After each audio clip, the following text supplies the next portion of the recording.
student that I spoke to from Lincoln West, she said that she loves arts and crafts, and so she gets to work at TJ Maxx in that area. But I know that she can expand that into so many other areas. So when I was growing up, I loved to talk. That was the thing that I did.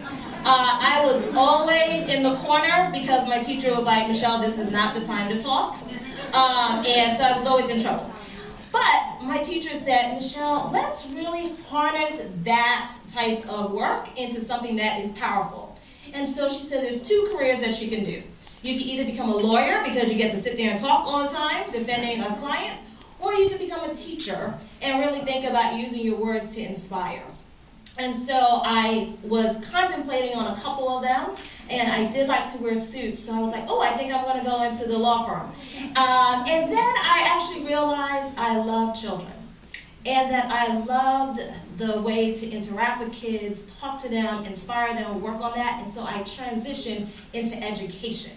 And that became my passion. And so I had moved from New York to Baltimore to DC and now Cleveland because of that passion.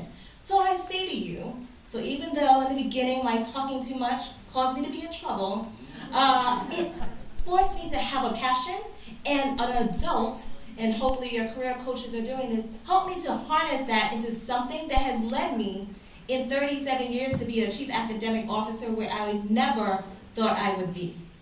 The other piece that I wanted to share is that you are somebody. So being an African American woman from a very small town, I had to interact with a whole bunch of people that I always thought was better and smarter than me. And I had someone pull me to the side and say, why are you allowing someone else to prejudge you? And I was like, well, I mean, that person went to this high school and this person graduated first in their class. I was giving them the rundown of everybody else, right? And my teacher said, but what are you great at? Why are you on earth? Why are you somebody? So I say to all of you, you are somebody. So I want you to repeat after me, I am somebody. I am somebody. So earlier I heard how loud you can get. See, that's why I did that. So I know how loud you can get. So we're going to try that again. I am somebody. I am somebody. And so when anyone comes to you and tells you that you're not, you sit there and run down the facts of why you are somebody. That you're the first in your family to go off to college, that you're the highest student in your classroom in English or math, that you're able to do arts and crafts, that you're strong in electronics, and that's why you want to work in Best Buy. Those reasons, your passions, are the reason why you can say, I am somebody. Last but not least is not allowing anyone to stop you. So another thing that does happen in our world is that sometimes people will put up barriers for things. And so as I was going through my education process and then going to jobs, I remember someone stopping me and saying, you know what, that job, you're very young. I'm not too sure that you could actually handle being a principal at 27 years old. That's really young. I think you need some years. And then I thought to myself, I am somebody, first of all, and you're not going to stop me because I know what I bring to the table can make an impact. And so I say to you that you are not going to allow anyone to stop you. If you want it, you go after it. If you desire it, you make it happen.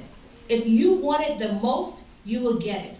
And so going through this process today, they have given you the skills to be able to interview for the best, to get the best resume. Those are just preliminary things to get you in the door. What gets you that job is what you bring to that table, and taking no for an answer and saying, I'm not going to take no for an answer. I'm going to get this job. I am going to go to this college. I am going to start my own type of job, be an entrepreneur, is what comes from inside of you.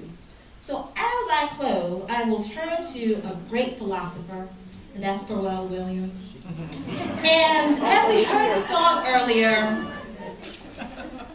in Happy, yes, that there are a couple words that I want you to think through and always remember, right? So nothing can bring me down, right? Can't nothing. Right, so this is bad grammar, so I just want to remind you of that fact. When you write it later on in text messaging, it's fine, but when you go back to that English class, however, don't use this grammar. But bring me down, can't nothing. Bring me down, my level's too high. Your level is too high. Like YOU, unlimited, the U in it is unlimited. There is nothing that can stop you. Your life is unlimited, and you can go as far as you want. I'm very proud of every single student in here. I am very proud about hearing where you're going to go. As I was talking to Orlando earlier from John Adams, I said, remember, yeah, rebels, remember me when you hit the top.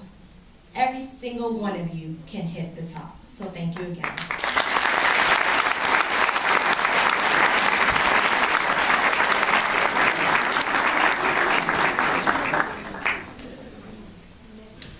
Thanks, Dr. Pierre Farid.